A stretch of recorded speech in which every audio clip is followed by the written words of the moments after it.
everyone! My name is Casey Puntil del Rosario, 18 years old. I came from Barangay Pangateang, Cabanatuan City, from BTBT Ed 1A. My motto in my life is, every sacrifice, there is a prize.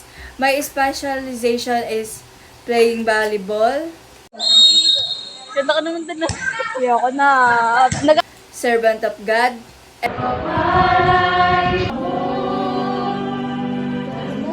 Puri ka namin, O Kristo. and dancing. Murag tambutso